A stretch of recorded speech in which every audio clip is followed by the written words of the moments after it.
नमस्कार विद्यार्थी मित्रों, ज्ञान मंदिर मॉडल स्कूल के यूट्यूब चैनल में आज सबका हार्दिक स्वागत है। मैं मिहिर व्यास, स्टैंडर्ड 9 सब्जेक्ट हिंदी विषयांक 7 सूरदास के पद, उसका साहित्य प्रकार है पद, उसके कवि है सूरदास। तो सूरदास, सबसे पहले हम इस काव्य के कवि सूरदास का परिचय प्राप्त करेंगे। तो कृपया आप अपना पाठ्य पुस्तक बाहर निकालें और पेज नंबर 29 पर ध्यान दीजिए। तो सबसे पहले हम प्राप्त करते हैं महाकवि सूरदास का परिचय।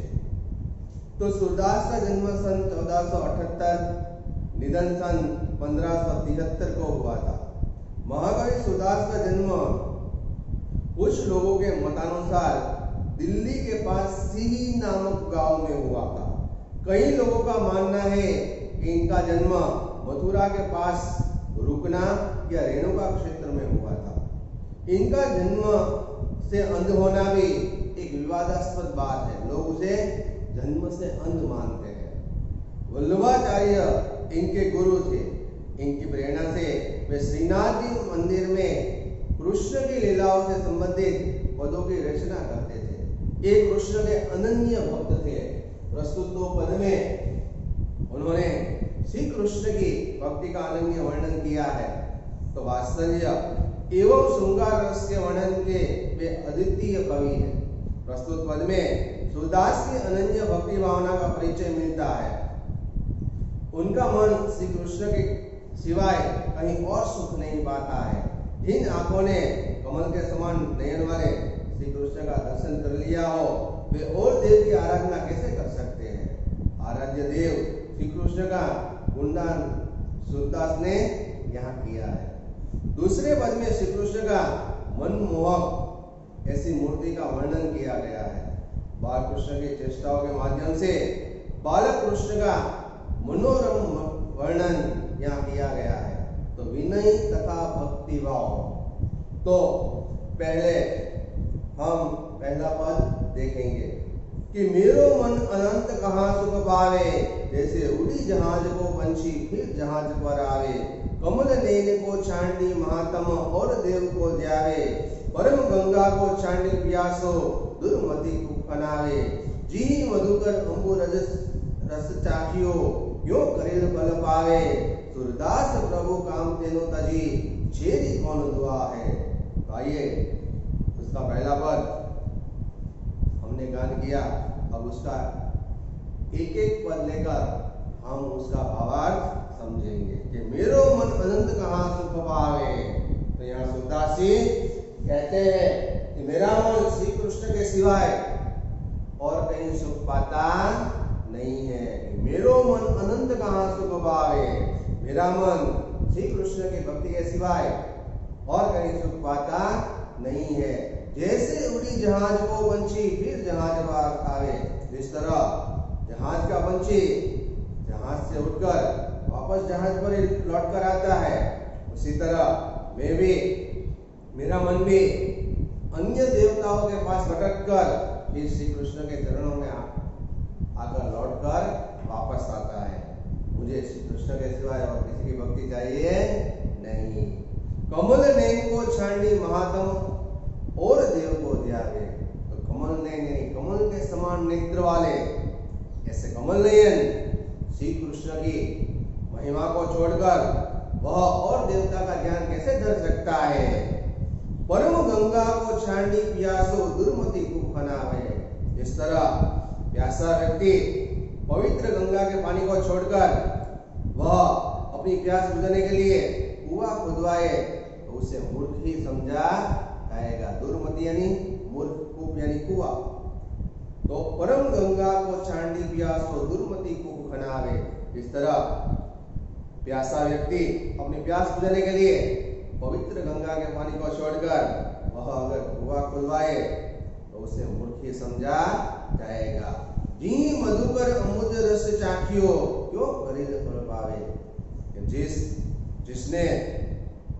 जिस भौरे ने अम्बुज यानी कमल, मधुकर यानी भौरा, जिस भौरे ने कमल के रस को चख लिया है, उसे करेले का फल कैसे अच्छा लगेगा। करेले का स्वाद कैसे अच्छा लगेगा। सूरदास प्रभु कामधेनु तजी छेरी कौन हुआ है। सूरदास जी कहते हैं कि मेरे प्रभु श्री कृष्ण तो कामधेनु के समान है। तो कामधेनु यानी देवलोक की गाय, हमारी सब इच्छा पूरी करने वाली गाय। छेरी यानी बकरी। तो सूरदास जी कहते हैं कि मेरे प्रभु तो कामधेनु यानी देवलोक की गाय के समान है। उनके सिवाय उन्हें छोड़कर बकरी को कौन दुहाएगा अथवा कौन दुहेगा। तो सूरदास प्रभु कामधेनु तजी छेरी कौन दुहाए। सूरदास जी कहते हैं कि मेरे प्रभु तो कामधेनु के समान है, उनके सिवा बकरी को कौन दुहाएगा। तो ये था पहला पद।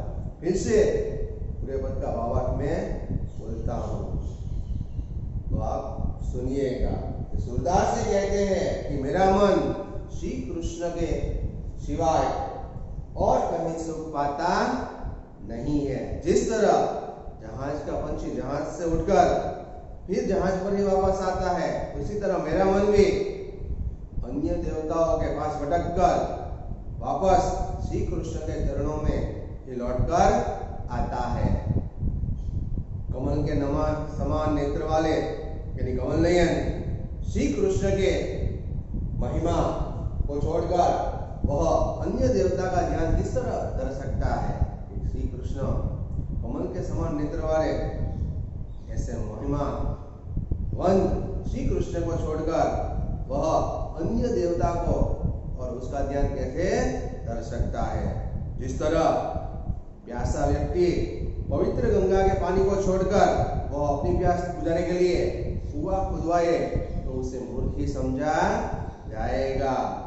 इस तरह जिस भौरे ने कमल के समान ऐसे कमल का रस तक लिया हो, उसे करेले का स्वाद कैसे अच्छा लगेगा। इस प्रकार सूरदास जी कहते हैं कि मेरे प्रभु श्री कृष्ण कामधेनु के समान है। कामधेनु यानी देवलोक की गाय, और उसके सिवाय बकरी को, उसे छोड़कर बकरी को कौन दुहाएगा।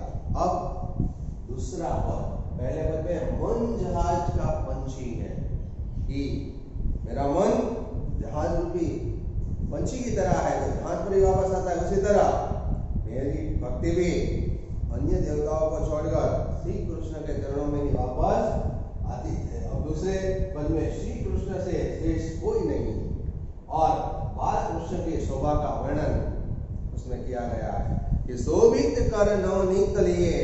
तो श्री कृष्ण अपने हाथों में मक्खन लिए हुए अत्यंत सुंदर लग रहे हैं। कुटुरिनी चलन, वे अपने घुटनों के बल पर चल रहे हैं। रेणु तन मंडित, उसका शरीर धूल से भरा हुआ है, यानी उनके शरीर पर धूल लगी हुई है। मुख दधी लेप किए, उसके मुख पर मक्खन का लेप लगा हुआ है। तो ये पहला पद। दूसरा पद, शोभित कर नवनीत लिए। तो श्री कृष्ण अपने हाथों में मक्खन लिए हुए अत्यंत सुंदर लग रहे हैं। गुटुरुनी चलन रेणु, वह अपने घुटनों के बल पर चल रहे हैं। रेणु तन मंडित, उसके शरीर पर धूल लगी हुई है। मुख दधी लेप किए, और उन्होंने अपने मुख पर दधी यानी दही मक्खन का लेप लगाया हुआ है। चारु कपोल, उसका गाल, कपोल यानी गाल, उसका गाल चारु यानी सुंदर, उसका गाल सुंदर लग रहा है। लाल लोचन, उनके लोचन, उनकी आंखें अत्यंत चंचल है। गोलोचन तिलक दिए, उन्होंने अपने मस्तक पर गोलोचन का पीले रंग का तिलक लगाया हुआ है। लट्टक लट्टक नीमनु, उनके माथे की दोनों ओर बालों की लट्टें झूल रही है, ऐसे मस्त लग रहे हैं। मत मधुप गण मातक मधु ही पिए, वह मधु की तरह मस्त होकर वह मस्त मधु पीकर मस्त हुए, अपने आनंद में मस्त हुए भोरों के समान लग रहे हैं।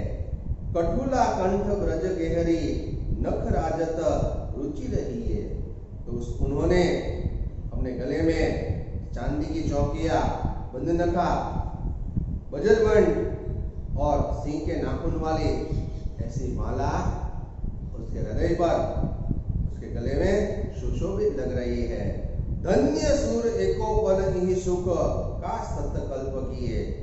सूरदास जी कहते हैं कि बाल कृष्ण की इस छवि को देखने का सुख एक पल के लिए भी मिल जाए तो हमारा जीवन धन्य हो जाता है। फिर 100 कल्प यानी 4,32,00,000 वर्ष की अवधि का समय तक 4 वर्ष 4,32,00,000 की अवधि तक का समय के जीने का कोई अर्थ नहीं है। तो अंत में सूरदास जी कहते हैं कि बाल कृष्ण की इस छवि को देखने का सुख जिस व्यक्ति को एक पल के लिए भी मिल जाए तो वह पवित्र हो जाता है। फिर किसी और के जीने का कोई अर्थ नहीं है। तो शोभित कर नवनीत लिए गुरुनि चलन रेणु तन मंडित मुख दधि लेप किए। चारु कपोल लोल लोचन गोरोचन तिलक दिए। लट लटकनी मनु मत मधुप गण मादक मधु पिए। कठुला कंठ ब्रज केहरी नख राजत रुचि रही। धन्य सूर एको पल ही सुख का सत कल्प किए। प्रस्तुत दूसरे पद में श्री कृष्ण अपने हाथों में माखन लेकर सुंदर लग रहे हैं। वे घुटनों के बल पर चल रहे हैं, उनके शरीर पर धूल लगी हुई है, उसके मुख पर दही यानी मक्खन का लेप लगा हुआ है, उसके कपोल यानी गाल सुंदर लग रहे हैं, उनकी आंखें यानी नेत्र चंचल है और उन्होंने अपने माथे पर पीले रंग का गोरोचन का तिलक लगाया हुआ है और उनके मस्तक के दोनों ओर बालों की लतें झुल रही है और वे मस्त मधु की तरह मधु का पान करते हुए भौरे के समान लग रहे हैं। उसके गले में चांदी की चौकिया, बंधनखा, बजरबंद की माला यानी सिंह के नाखून से बनी हुई, केकरी यानी सिंह के नाखून से बनी हुई जो मालाएं हैं वह अपने हृदय पर सुशोभित लग रही है। इस प्रकार सूरदास जी कहते हैं कि जिसको भी बाल कृष्ण की इस छवि को देखने का सुख एक पल के लिए थोड़े समय के लिए भी मिल जाए तो उसका जीवन धन्य हो जाता है। फिर 100 कल्प तक जीने का कोई अर्थ नहीं है। 100 कल्प यानी यहाँ भी लिखा है 4,32,00,000 वर्ष की अवधि का समय। तो विद्यार्थी मित्रों, ये थे सूरदास के 2 पद।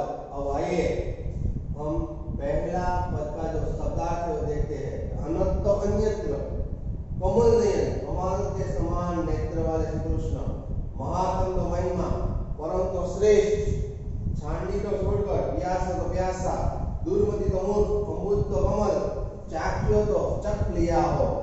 जिसने श्री कृष्ण के यानी कमल के रस का स्वाद चख लिया हो उसे करेले का स्वाद कैसे अच्छा लगे। करेला एक कंटीला होता, कामदेव को देवलोक की गाय, इच्छा हमारी इच्छा पूरी करने वाली गाय, शेर तो बकरी।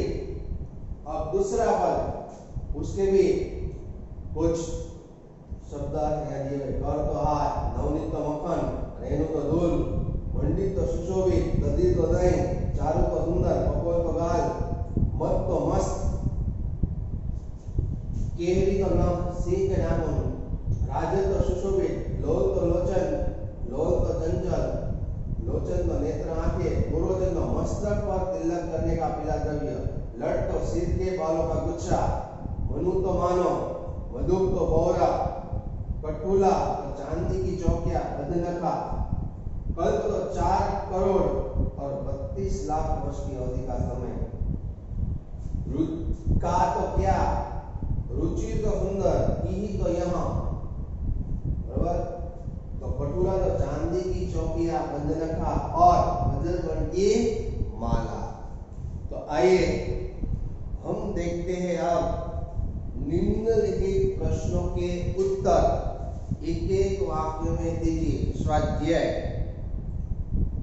तो आप अपने स्वाध्याय में ध्यान रखिएगा, जहाज का पंछी जहाज से उड़कर फिर कहाँ आता है? तो जहाज का पंछी जहाज से उड़कर फिर जहाज पर वापस आता है। सूरदास के मन मधुप को करील फल क्यों नहीं पाता? तो सूरदास के मन मधुप को करीले का फल अच्छा नहीं लगता, क्योंकि उसने कृष्ण भक्ति का अम्बुज रस यानी कमल का रस चख लिया है। सूर धन्य क्यों हुए? तो सूर धन्य हुए क्योंकि उन्हें श्री कृष्ण के दुर्लभ शक्ति के दर्शन हो गए हैं। बाल कृष्ण के मुख पर किसका लेप किया हुआ है? तो बाल कृष्ण के मुख पर मक्खन का लेप किया हुआ है। अब उसके बाद पेज नंबर 29 पर निम्नलिखित प्रश्न के उत्तर सविस्तार से दीजिए। तो आइए वो भी देखते हैं कि सूरदास जी ने किन उदाहरणों द्वारा अपनी अनन्य भक्ति भावना प्रकट की है। तो सूरदास जी कहते हैं कि मैं श्री कृष्ण रूपी जहाज का पंछी हूँ, मैं उन्हें छोड़कर और कहीं नहीं जा सकता। श्री कृष्ण की महिमा भूलकर मैं और किसी देवता का ध्यान नहीं धरता। श्री कृष्ण जैसी गंगा का जल मिलने के बाद मुझे कुएं का जल भी पीने की कोई इच्छा नहीं है। मेरा मन मधुकर श्री कृष्ण की भक्ति का अमृत रस चखने के बाद अन्य किसी रस की इच्छा नहीं रखता। मेरे प्रभु तो कामधेनु के समान है, उन्हें छोड़कर मैं बकरी का दूध दूहने के लिए क्यों जाऊं? इस प्रकार सूरदास जी ने विभिन्न उदाहरणों के द्वारा श्री कृष्ण के प्रति अपनी भक्ति भावना प्रकट की है। सेकेंड, बालक श्री कृष्ण के स्वरूप का वर्णन कीजिए। तो बालक श्री कृष्ण की मूर्ति बड़ी मनोहर सुंदर है। वे अपने हाथों से मक्खन लिए हुए घुटनों के बल पर चल रहे हैं।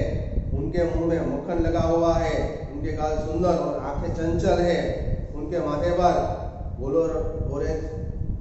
गोरोचन का पीले रंग का तिलक लगा हुआ है। उनकी लटें दोनों तरफ झूल रही है और मधुमक्ष भोरे जैसी सुंदर लग रही है। वे अपने गले में वज्रवंट और चांदी की नौकिया मधुनखा सिंह के नाखून वाली माला पहनकर सुंदर लग रहे हैं। वे अपने गले में यह माला पहनकर अत्यंत सुंदर लग रहे हैं। इस प्रकार श्री कृष्ण की छवि अत्यंत मनमोहक है। सूरदास अपने आप को धन्य क्यों मानते हैं? तो सूरदास श्री कृष्ण के अनन्य भक्त है। श्री कृष्ण के अतिरिक्त वे अन्य किसी का ध्यान नहीं धरते। श्री कृष्ण की मनमोहक छवि सदा उनकी आंखों में बसी रहती है। यही छवि उन्हें अनुपम सुख प्रदान करती है। वे श्री कृष्ण की इस छवि को दुर्लभ मानते हैं। उन्हें अपने प्रभु की इस अनोखी मूर्ति के दर्शन हुए हैं, इसलिए वे अपने आप को धन्य मानते हैं। तो विद्यार्थी मित्रों, तत्सम रूप शब्द दीजिए, बराबर। तो तत्सम रूप जो शब्द है अन्यत, बराबर। तो अन्यत्र, लोचन, तनयन, कंठ तो गला, नख तो नाखून, बराबर। तो अन्यत तो अन्यत्र, पंछी तो पक्षी, महात्म, बराबर। जो थर्ड है तो महात्म्य, प्यासो तो प्यासा, दुर्मति तो दुर्बुद्धि, फिर दूरमति तो उसका दूरमति आएगा। लट, 6 लट तो केश यानी बाल,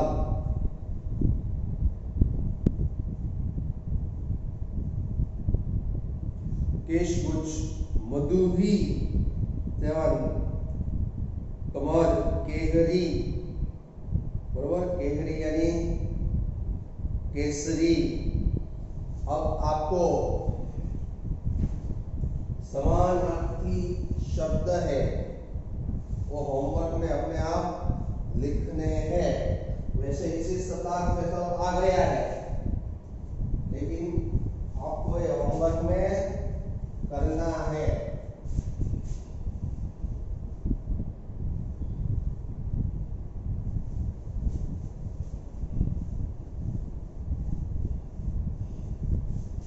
तो होमवर्क के अंदर आपको अपने ही बुक में स्वाध्याय में देंगे समानार्थी पर्यायवाची शब्द लिखने हैं।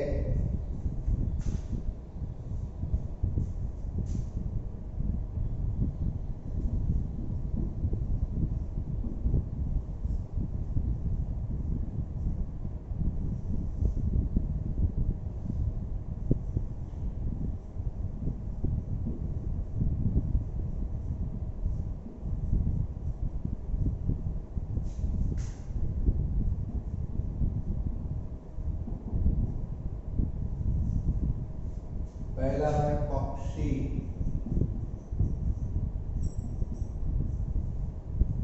अम्बुज, अम्बुज तो यानी कमल। ये सब आ गए। कुआ,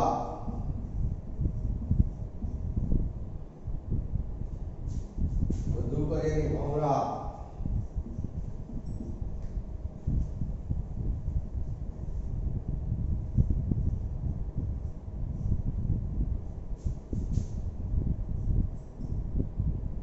धेनु,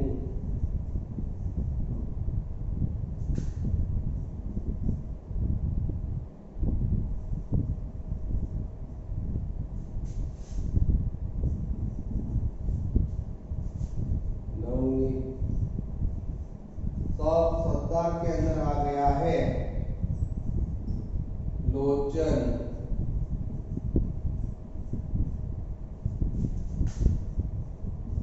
कंठ और नयन, नख। तो विद्यार्थी मित्रों, ये समानार्थी शब्द, पहला पक्षी, दूसरा अम्बुज, तीसरा कूप, चौथा मधुकर, फिफ्थ धेनु, सिक्स शेरी, सेवन नवनीत, एट लोचन, नाइन कंठ और 10 नख।